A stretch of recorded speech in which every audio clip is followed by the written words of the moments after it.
Hey, welcome back, you all.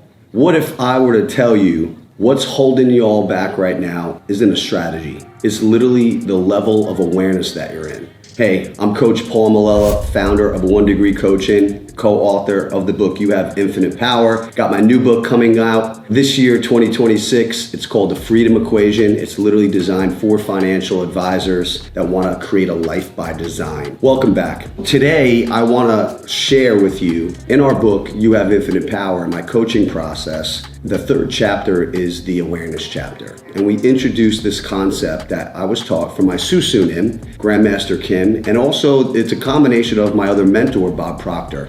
Before we branded our, my own coaching company, I was a life success consultant under Bob Proctor. And so he's been a huge impact on my career. Same with my susunim, Grandmaster Kim. I reference Tony Robbins all the time. Those are my three influences in the personal development industry.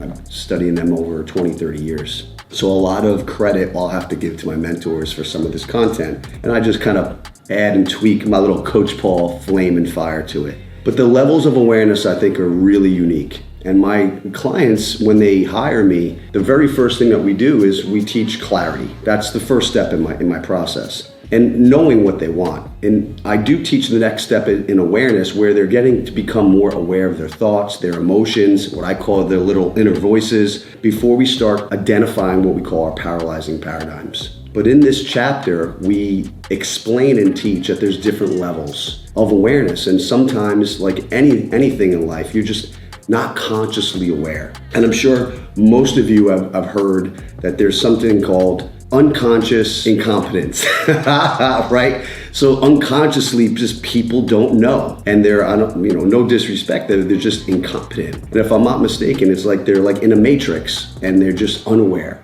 and they're not aware of their thoughts, their emotions, their behavior. They want a different result, but they don't know why they're not getting it, because they're not thinking differently, vibrating at a different frequency.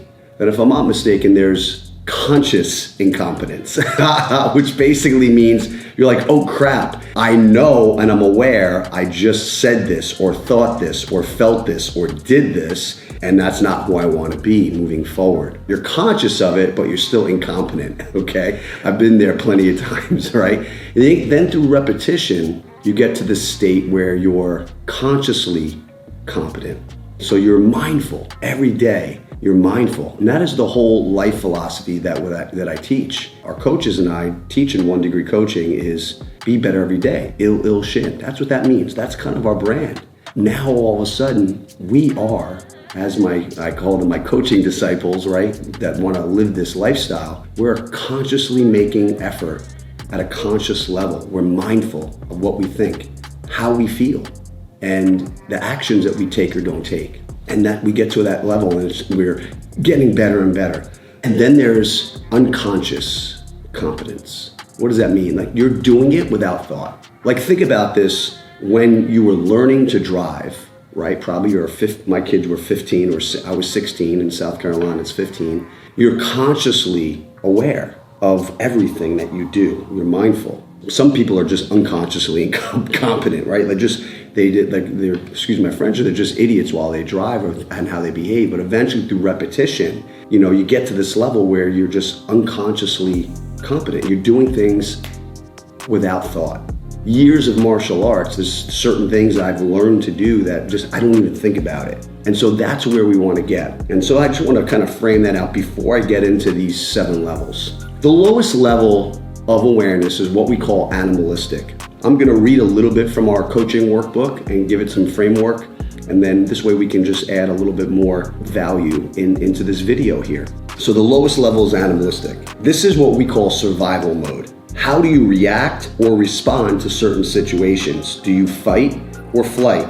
How are you reacting to events in your life? Now, I also look at this animalistic mode in almost like caveman, right? We're in downtown Charleston, and I'm sure there's different parts of the country or the world where you might see some homeless folks in certain areas. Really, they're just in survival mode, right? They're looking for a place to sleep, to go to the bathroom, trying to find something to eat. To me, that's like the lowest level of awareness. A lot of people that are probably watching this video are like, well, that's not me. Well, let me share on how it could be you and how it was me. Animalistic means you come to this lowest level where you're just reacting, responding to literally survive. In 2020, when the world got shut down and I had a chain of martial arts schools, we literally were forced to shut down all our businesses. All our revenue stopped. All my properties that had rental tenants in it, I wasn't sure if they were gonna pay, and I had employees to pay. In that moment, 100%, I was in animalistic. How am I gonna put food on the table? How am I gonna pay my employees? How am I gonna pay my mortgage? All the mortgages on our properties. I literally went into animalistic mode. There are literally a lot of coaching clients who are in either sales or business, mainly financial advisors who I work with, not excluding anyone else. But I know there's the end of the quarter or the end of the year, and they're doing their absolute best. They capture the commission breath, and they just they're doing their best to kind of close business. They're not putting the client first. They're getting scarce. They're getting in survival mode, and they're like, I just gotta hit this goal, gotta hit this club credit, gotta get the commission. And they get really freaked out at the lowest level. And that's how it could be relatable to you and I. The second level is called the mass. And I'm gonna read from my workbook. This level's when you let your habits and the habits of others control your life. You follow the crowd. And unfortunately, the crowd does not have your best interest in mind. And as you travel the crowd, you are caught up in what they think of you. Honestly, I believe that this is 80 to 90% of human beings on planet Earth. They're the sheep, they're the herd. They do what everyone else does. They follow the masses. Guess what? I also was at this state at some point in time. Same thing. 2020, what was I doing to get into that lowest level? I was watching the news. I was instilling fear from the media and what was on social media and then on the TV. I was listening to lower level thinkers that were going into the fear-based mindset. This honestly is common thinkers. And I share with my coaching clients is that we gotta be completely uncommon. I don't know about y'all, whatever the masses do, I wanna go the opposite direction, literally. If they're going this, the masses are going there, I'm doing the 180. I think the masses are the majority of human beings, and they're just what I call the sheep. They follow the herd. Level 3 is understanding, and we call this the terror barrier. You start to realize that you want something more out of life. Something is completely missing, and at this level, you begin to examine your thoughts, your feelings, what we call your voices, your paralyzing paradigms, or just your paradigms or your beliefs in general, and you begin to question who you are. And through this questioning, you become a stronger person. You desire to be, do, and have more. And at this level, we have a desire to act, but we don't because we're too concerned what others may think of you. A few years back, I spoke at a large financial service firm, one of my top clients and agencies that I have a really great relationship with. And there was about 150 financial advisors in the room. Before I was keynoting, there was a panel of high-level producers on stage. 4 out of the 5 were literally my clients. They call presidents, council producers, chairman's council producers. This is literally the 1% in their agency and in their industry, their organization. And another individual, at the time he was a managing director who's now a principal owner of this firm and also my client, was asking questions. What is it? What did you have to do to get here? What were the things, right? And every single one of those clients or those people on stage on the panel shared very similar things that I taught them. They talked about having a mentor. I teach them this, have a mentor. Have someone in your life, in your industry that's gonna teach you their process, their system. Success leaves clues. They also talked about making sure that you have a pay it forward mentality. If you wanna scale, you wanna grow, you gotta have a protege. You have to have mentees. Whatever you learn from your mentor, pay it forward. Build out a team, or even just give back to another young kid coming into the business, and put good energy out there. They said, you gotta surround yourself with like-minded humans. And this is a huge struggle for a lot of my clients, including myself, is As some of my younger advisors and business professionals are evolving and shifting their image and their identity and wanting to move up the ladder, there are other folks or people they grew up with that aren't on the same path, and at times they shrink them down. So you gotta be really careful who you surround yourself with. So find a good peer group that's going to support your vision, your mission, your values. The fourth thing is they say you got to join a study group, a client builder, a mastermind. And in my 1-degree coaching process, I have a discipleship pods. I put my clients in little groups where their seasons of life, where they are in their business, in their production, in their income, and I have my own discipleship pod or mastermind group within my coaching company. So our culture, our community, are all sharing similar values within their industry. And the fifth thing is they said you got to have a coach. And they all said you have to find a coach. And they thought that the mindset piece in their business was a bunch of BS. But it was so important to get them from one level of production to the other. And they all said it. And 4 out of the 5 are like, listen, Coach Paul's here. He's our coach and we love him. And I keynoted. And I thought I did a really great job, and I did. I had got some business out of that keynote, but there were 150 people in the room. The majority of them, deep down, are getting all the answers on how to get to the next level. They understood it, but there's a terror barrier. They just never took action. They just listened, and it was entertainment for them. They took no action whatsoever because they're afraid of what others may think. And at times when you're leveling up your standards and your game, you're probably gonna shrink because you're questioning whether or not you're worthy, you're good enough. Can I do it? What are others gonna think when I really live out loud and be bold? And that's where the understanding level is. Let's go to level 4, an individual. At this level, you begin to understand your unique abilities and you create a desire to express them. I personally think at this level, this is where people engage in a coach, in a mastermind group, in a study group, in a community. They're learning, they're putting themselves outside their comfort zone. I truly believe that. A lot of people will always say to me, Coach Paul, when I was a professional martial artist, my title, this is not to do anything with ego, but I'm a 7th degree grandmaster. They say, Grandmaster Malala, you're so disciplined. Bullshit. Everyone's disciplined. I'm gonna say it. An overweight person is disciplined. They have habits. They wake up and they do certain things to put on the weight. Like you just didn't wake up overweight. Someone that's failing out of their business or plateaued or stagnant in their marriage or about to get divorced and their roommates, you're disciplined.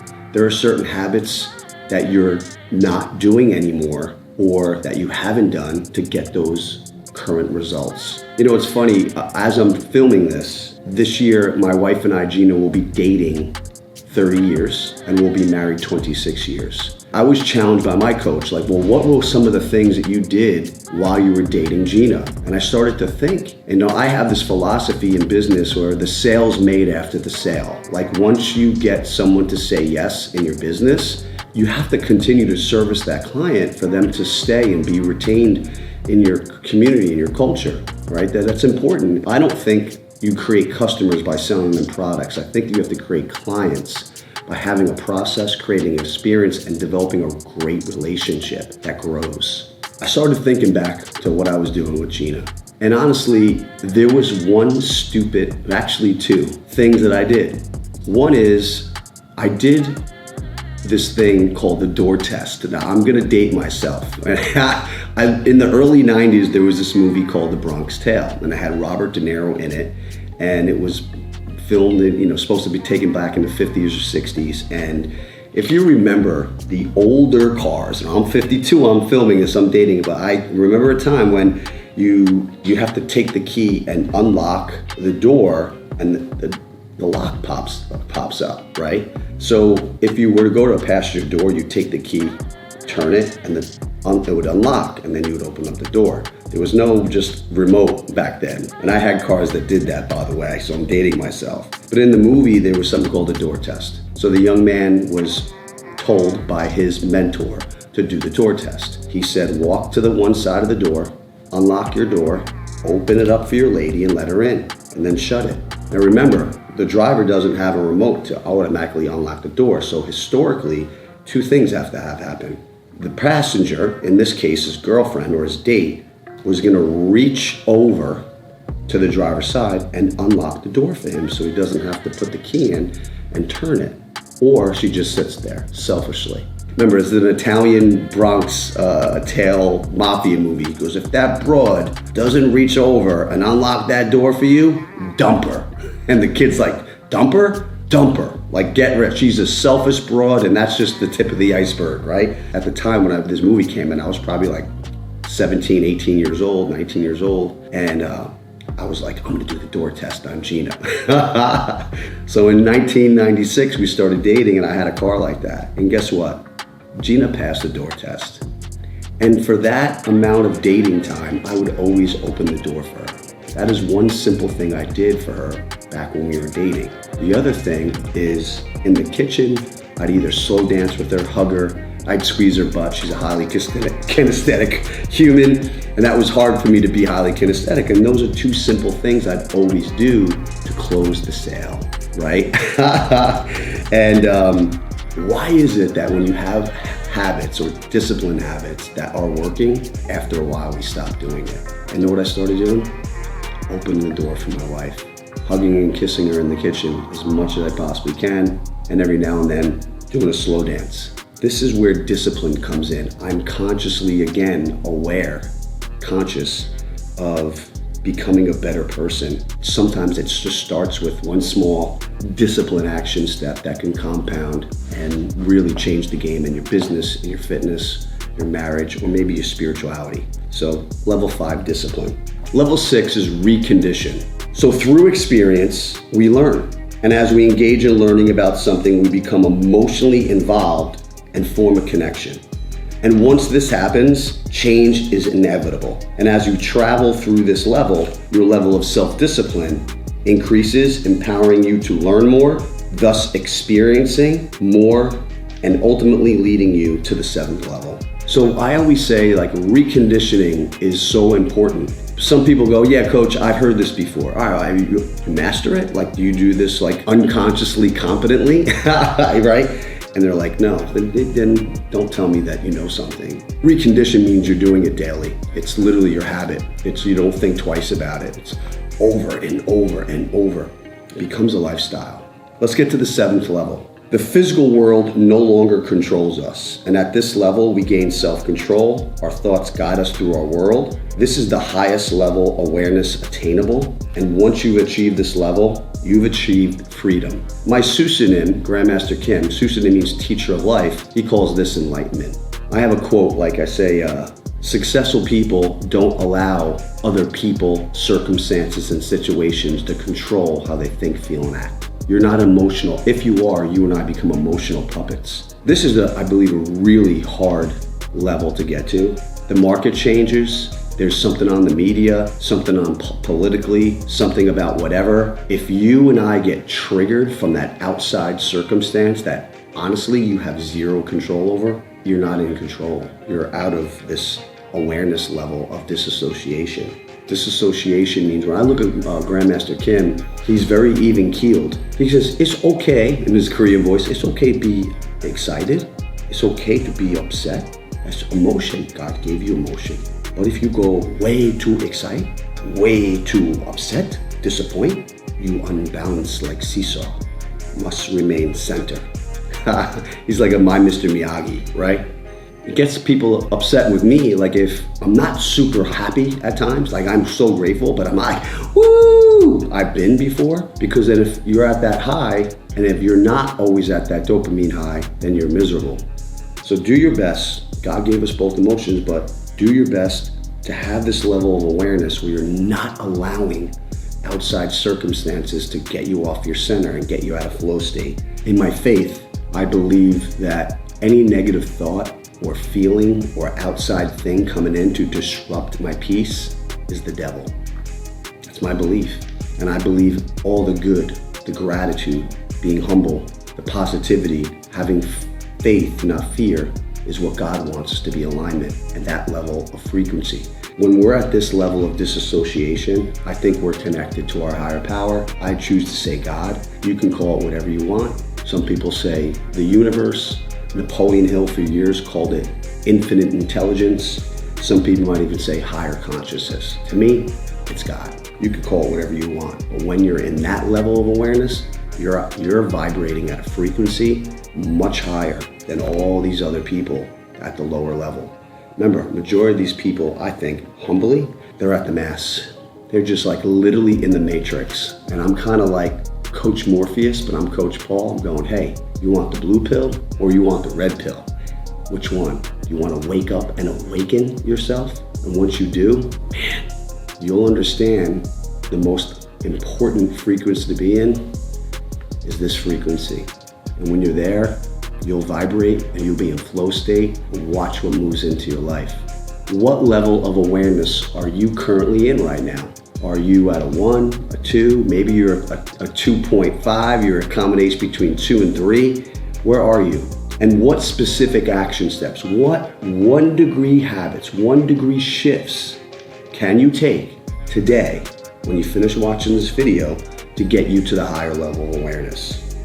Because to me, awareness gives meaning to life, and as you begin to awaken yourself and you seek a better you, a better human, a better dad, a better mom, a better husband, a better wife, a better leader, producer, you will condition yourself to live through the Il Shin life philosophy of be better every day. Coach Paul, 1 Degree Coaching. Thank you for tuning in.